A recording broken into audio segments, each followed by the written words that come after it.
O medo do parto, uma diminuição do poder quitônico da mulher,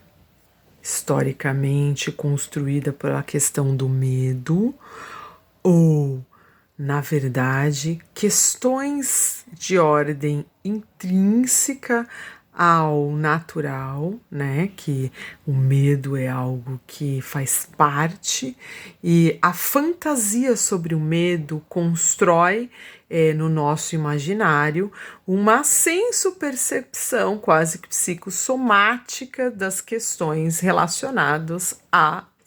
um parto natural. Quando a gente pensa na diminuição quitônica, né, do poder feminino no parto natural, há algo que a gente tem que levar em consideração, que são o que? As construções sociais e as construções quase que cinematográficas em torno do ato de parir. E toda a história, né, de relatos, principalmente de questões que são questões que está sempre sendo colocada, né, na mídia, como o parto, aí você olha lá da Meredith Grey, que foi um parto no escuro, é sempre uma complicação, há sempre algo de sobrenatural, há sempre algo construído em cima do medo, onde o parto passa a ser um evento antinatural. E esse antinatural que vai desnaturalizando a potência quitônica é o que coloca ali o não primordial ao ato natural, que poderia sim ser trabalhado do ponto de vista muito mais simplista, né? Muito mais da ordem da naturalidade, não da desnaturalização do natural, que é o que acontece quando a gente pensa na questão do parto em si. O parto como uma entidade, né? Dar à luz como uma maneira tranquila e natural, ela praticamente é vestida de uma manifestação cinematográfica, né, do ato, né, da defloração do ser saindo quase como se fosse um alien, e essa sustentabilidade, vamos colocar assim, quase que teatral, emocional, e que foi sendo infundida cada vez mais nos meios de comunicação, na mídia e coisa e tal, como algo quase que, né, um nascimento de um alien, traz para a construção do psicológico feminino essa diminuição da potência quitônica, o que seria o quitos, né? Quitônico, essa palavra quitônico, que é muito utilizado pela Camille Paglia, ela traz aqui para gente o quê? Uma representação do quitos, que seria da vulva, né? Esse quitônico, né? Porque a palavra tônico é dando uma tônica, dando uma ênfase na vulva. E essa diminuição desse poder da vulva, desse poder do quitos, né, faz com que o sujeito ou os sujeitos social, no sentido de sujeito não como homem ou mulher, mas sim como o que é entendido aqui na manifestação social, que é entendido aqui no inconsciente coletivo, vamos colocar assim quase que junguiano, no sentido desse entendimento do social, dessa absorção que a gente faz quase como uma esponja de um entendimento de que é parir, né? O parir passou a ser algo, né? Quando você não está num processo de intervenção médica, cirúrgica, onde você pare naturalmente, passou a ser quase que uma manifestação alienígena, né, da natureza humana, sendo que essa manifestação que deveria ser uma manifestação natural do poder quitônico feminino, que inclusive é o que dá uma sustentabilidade neuroquímica para um puerpério, né? Quando a gente pensa na questão do puerpério em si, o puerpério é um momento pós-parto que pode ser evidenciado de uma maneira tranquila e muito interessante do ponto de vista ocitocínico, neuroquímico, quando o processo foi todo muito bem preparado, educado ou pelo obstetra, ou mesmo por uma entidade ali que faça o pré-natal, e dentro desse pré-natal há algo de potencial, né, de poder, né, de quase que uma manifestação conática de um preparo para essa mãe. Essa manifestação conática que eu coloco como potência de existir, essa potência de existir que a gente empresta aqui do Spinoza, ela pode ser sim encaixada nessa devolução do poder que é necessário se dá essa figura quitônica, né? Quitos, aqui de novo, vamos para quitos, no sentido de que essa vulva, ela é poderosa, no sentido que ela se dilata, ela sai um ser dali, ela sai de um diâmetro, e esse diâmetro ocupa um lugar onde há uma passagem de um ser, que às vezes pode estar dentro de um processo que a gente chama de parto orgástico, que seria muito interessante a gente trabalhar a questão do parto orgástico, porque o parto orgástico, ele praticamente devolve um pouco desse quitos, no sentido de quitônico, no sentido de poder, para essa mulher, para essa figura feminina que às vezes está desinvestida no seu potencial de gerar, no seu potencial de expelir, desse potencial de em se implicar no processo final, porque a própria gestação, ela já é um poder, né, desse útero, ela já é um poder desse desenvolvimento, mas essa potencialidade gestacional, ela só vai ter um poder máximo quando esse sujeito é preparado na sua íntegra para passar por esse processo que faz parte da natureza humana e da natureza feminina, para ela se investir desse quitônico, desse conatus do parto, desse potencial desse sujeito nascer como mãe e ao mesmo tempo estar sustentada biologicamente, né, por questões inclusive hormonais e neuroquímicas, para um puerpério muito mais saudável. Quando a gente pensa, né, nessa diminuição do potencial quitônico da mulher, quando ela não é preparada, quando há toda uma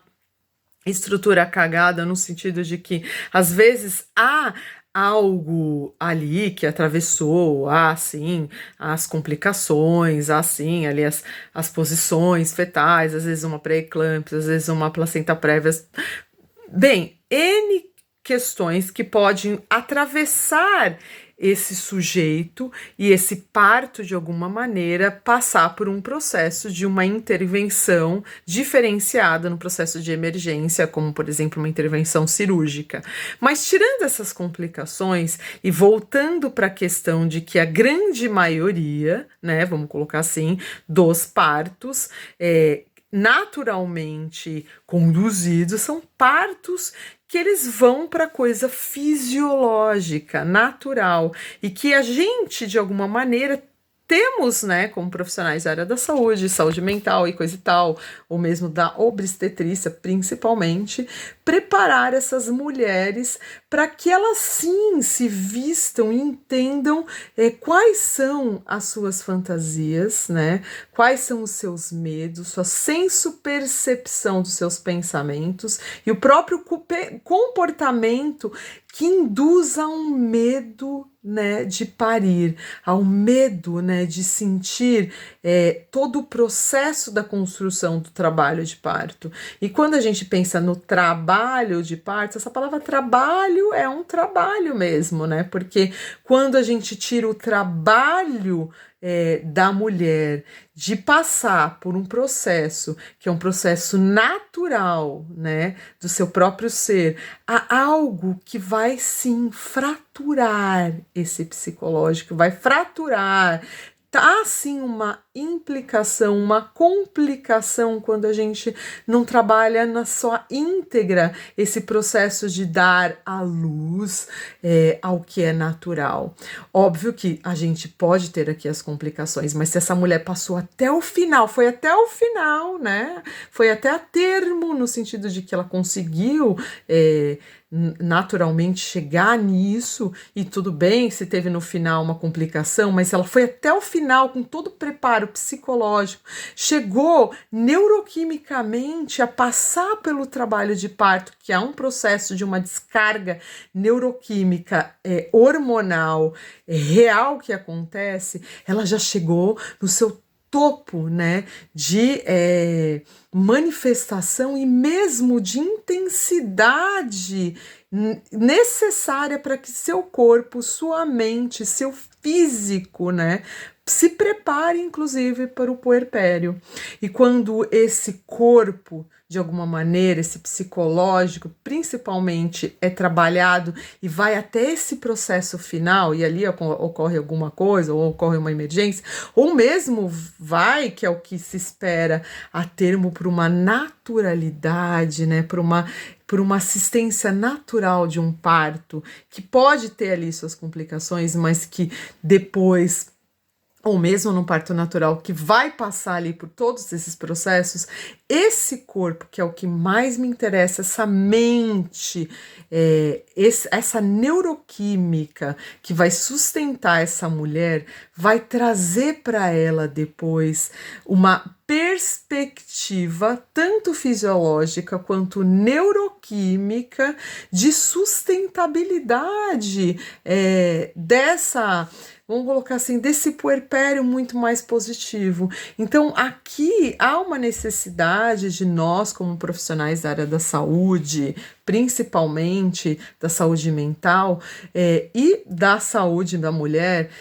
de conseguir fazer essa ponte, né, de conseguir sim fazer essa escuta, de preparar esse comportamento, de preparar esse pensamento, de captar essa sensação, essa percepção que a mulher tem às vezes de um medo, né, de parir, e entender, trazer para ela através de processos de relaxamento ou mesmo de respiração, ou às vezes até utilizando a hypnobirthing, que são as hipnoses para o parto, para ajudá-la a compreender esses medos, que entender que às vezes esses processos estão muito mais ligados a uma complicação que ela se deu no campo da fantasia e que ao mesmo tempo, óbvio que o parto causa dor, óbvio que existe ali todo um cuidado, óbvio que quanto mais a gente conseguir fazer atos para relaxar, para facilitar o canal do parto, para dilatar esse canal, para ajudar a amenizar a dor, melhor. Óbvio que se a gente conseguir fazer aquilo que, né, que ninguém fala muito, mas que há uma potencialidade de um parto orgástico, é muito melhor para que essa potencialidade conática feminina, né, vamos colocar assim, esse quitônico, né, esse poder quitônico, seja recuperado para que quando essa mãe passar, né, vamos colocar assim, passar se às vezes é a primeira gravidez, né, essa primigesta, passar a ser mãe, ela ao mesmo tempo conseguir diluir ali questões de culpabilidade, né? Quando, por exemplo, às vezes ela teve uma emergência e passou por um parto diferenciado, um parto cirúrgico, mas que ela foi até o final, que ela fez de tudo, que todos esses processos foram trabalhados e que não é só uma questão aqui de qual é a técnica que você quer escolher, porque assim, o parto ele praticamente virou como se fosse uma cirurgia eletiva. Ai, vamos marcar para nascer no dia do aniversário do, sei lá, do fulano de tal da minha família, meu marido, mãe. Às vezes acontece até esse tipo de intervenção. E quando a gente pensa assim que o parto e o humano, quando a gente vai para essa coisa assim, a desnaturalização do humano já acontece no próprio ato de parir. no próprio ato, né, da coisa tá muito mais mecanicista, no sentido de que a gente não tá deixando a coisa para um processo mais natural, e esse processo mais natural inauguraria, sim, uma neuroquímica dessa naturalidade, diminuiria tensões da mulher, ajustaria as mulheres nas questões que são questões do puerpério, neuroquímicas e também hormonais. Quanto mais natural, mais ocitocina no canal de parto o bebê pega. Ele pega todas as questões da flora, né, dessa mãe, e está protegendo muito mais das questões relacionadas às doenças depois de alergias e até vários tipos de câncer. Então, assim, quando a gente pensa nessa naturalização do parto e um resgate desse poder quitônico da mulher, há sim aqui uma proteção neuroquímica desse psicológico, que tanto vai sustentar a mãe, né, essa estrutura cerebral, essa estrutura comportamental, depois toda uma questão hormonal que essa mulher passa, né, e daí com a amamentação, toda uma alteração da prolactina e coisa e tal. Então, há toda uma questão que a gente tem que levar em consideração, que são, na verdade, fatores profiláticos de patologias, de psicopatologias e complicações de estresse que essa mulher pode ter, simples pelo fato de deixar a coisa ir para um processo de naturalização e retorno desse poder quitônico, do poder que sim a gente tem do natural, quando a gente deixa essa neuroquímica se restabelecer dentro de um processo, indo para o máximo que a gente puder de uma naturalidade, de um parto natural tranquilo, que vai devolver sim para essa mulher todo um processo neuroquímico, ocitocínico, de resgate, né? Tanto do poder feminino, no sentido quitônico desse ser, quanto da diminuição dos riscos de você, por exemplo, ter intervenções cirúrgicas desnecessárias, simplesmente desnecessárias no sentido fisiológico da coisa. Óbvio que dependendo do seu grau de medo, dependendo do seu grau de necessidade de lidar com isso, ou mesmo se você tem alguma doença pré-existente, onde há uma necessidade de você ter uma intervenção marcada com antecedência, históricos de outros partos, que foram partos operatórios, né? Vamos colocar assim, foram partos de intervenção cirúrgica. Óbvio que existem N questões, não é para generalizar, mas assim, quando a gente pensa aqui vamos colocar assim, numa primigesta, quando a gente pensa aqui num primeiro parto, quando a gente aqui em reconstruir um poder quitônico feminino, para que haja um resgate social dessa mulher, que sim, há implicações inclusive de depressão relacionado a partos que são partos operatórios, né, gente? São partos de intervenção cirúrgica. Muitas crianças que nasceram de partos cesáreas, elas têm outras, às vezes tem algumas doenças que são relacionadas, sim, a não ter passado por aquele canal de parto, experimentado, né, tido aquele contato com a flora, de não ter tido o nível de oxitocina que vai para o bebê e que depois vai construir toda uma relação mãe-bebê, porque a oxitocina é o hormônio do amor, é da aproximação, é dessa coisa, né, de a mãe construir. Óbvio que se o pai também fica segurando muito o bebezinho, vai produzir ocitocina e vai ter essa coisa do amor ocitocínico ali estabelecido, mas quanto mais da naturalidade for, mais se adentra dentro desse universo neuroquímico e mais se sustenta seres que vão estar sim sendo geridos de uma maneira natural, e muito mais a gente vai estar garantindo que nós vamos ter aqui uma sociedade, os seres humanos, um pouco mais bem saudável do ponto de vista neuroquímico, pessoas muito mais saudáveis do ponto de vista emocional, pessoas mais saudáveis do ponto de vista psicológico. Tudo acontece aqui no parto, porque aqui vai sim ser estabelecido desde essa constituição, esse parir e depois aquela relação da imago que vai marcar o sujeito para sempre, neuroquimicamente falando. Isso é o que eu tenho para vocês aí. Se fez sentido ou se vocês gostaram do conteúdo, deixe seu like. Obrigada.